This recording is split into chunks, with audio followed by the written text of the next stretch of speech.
வணக்கம். இந்த பதிவில் நம்ம ஊமையால் விளக்கப்பெறும் பொருத்தமான பொருள் பார்க்க போகிறோம்.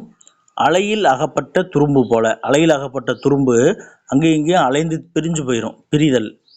இடியோசை கேட்ட நாகம் போல. இடியோசை கேட்ட நாகம் நடுக்கம் இல்லைன்னா அச்சம். கோடாரி காம்பு போல அப்படின்னா என்னது? துரோகம் இழைத்தல் அப்படின்ற பொருள். அப்போ தமிழரே தமிழை சிதைத்தல். அடைகாத்த கோழி போல.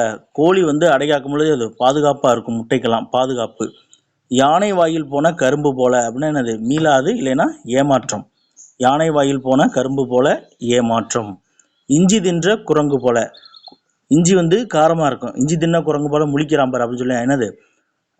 ஏமாற்றம் தான். இஞ்சி தின்ன இல்லைன்னா குரங்கு ஒரு இஞ்சியை அது ஒரு உணவுன்னு சொல்லி சாப்பிட்ருக்கும். ஆனால் அங்கே அது உரைக்கும் இல்லையா? அப்போ ஏமாற்றம்.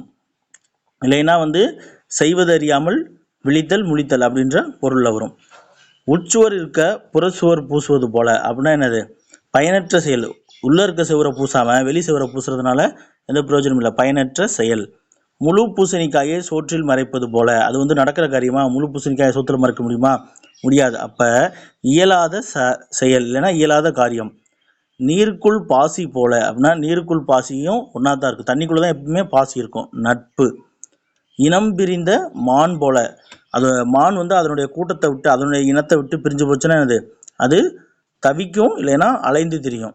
என்னது? இனம் பிரிந்த மான் போல அலைதல் இல்லைன்னா தவிப்பு. ஈன்றோர் நீத்த குலை போல. பெற்றவங்களை விட்டு பிள்ளை காணா போச்சுன்னா என்ன பண்ணும்? பயப்படும், அச்சம்.